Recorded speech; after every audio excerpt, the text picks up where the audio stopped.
goorsan daawadayaal kusoo dhowaada wararkii xul iyo xaqiiq oo aad kala socotaan alool t v qaybtan waxaynu ku eegaynaa haddii aan la idmo dagaalka bariga oo meel baas maraya magaalooyin cusub oo ruushka uu la wareegay iyo xukuumadda ukraine oo qiratay inay jabtay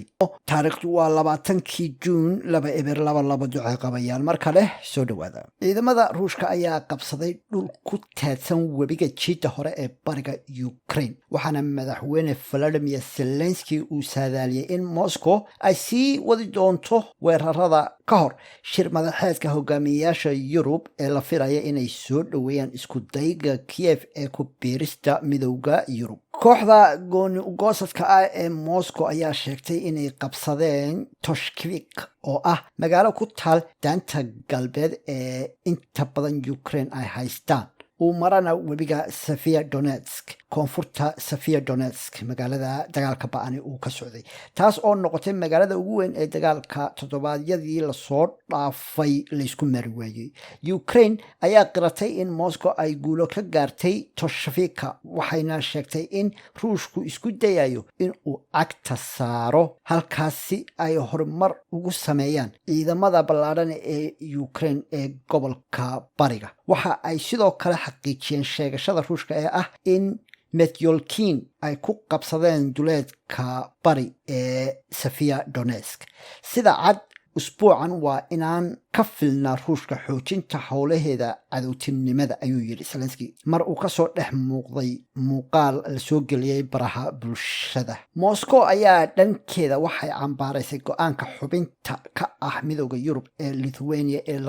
laga madnuucay in qaar ka mid ah alaabooyinka asaasiga ah loo qaado Kaliningrad oo ah saldhigga ruushka ee badda Baltic ee ku hareeraysan dhulka midowda Yurub mamnuucidda Lithuania oo dhaqan gashay sabtidii ayaa xanibaysa shixnadaha dhuxusha biraha agabka dhismaha iyo tiknoolajiyadda casriga ah ee loo soo dhoofiyo dibadaha afhayeenka Kremlinka Dmitry Peskov ayaa tallaabadan ku tilmaamay mid sharci darro ah oo aan hore loo arag wuxuuna sheegay in Moscow ay dhowaan ku dhawaaqi doonto jawaab celin halis ku noqon doona buu yidhi reer galbeedka hogaamiyaasha midowda Yurub ayaa shir madaxeedka dabayaaqada usbuucan la filaya in ay qabsadaan looga fadhiyaa inay u duceeyaan Ukraine inay noqoto musharax rasmi ah ee ku biiraya go-aankaas oo lagu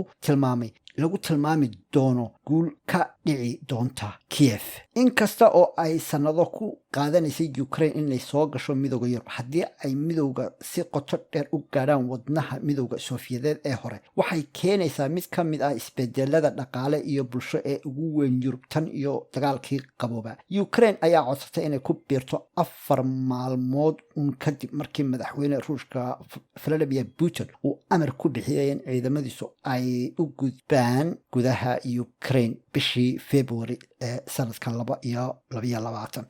Putin ayaa sheegay in howlgalka military ee gaarka ah looga gol leeyahay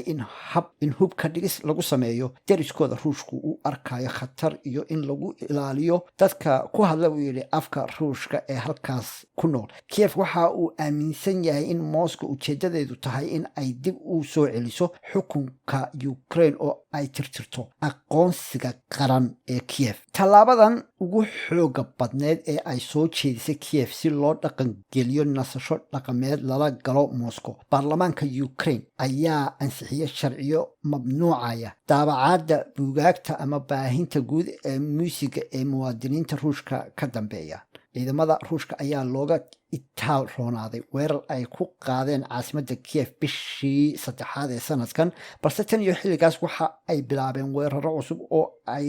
ku doonayaan in ay ku qabsadaan dhul badan oo bariga ah aynay ku xoojiyaan awoodda ay ku leeyihiin koonfurta dalkaas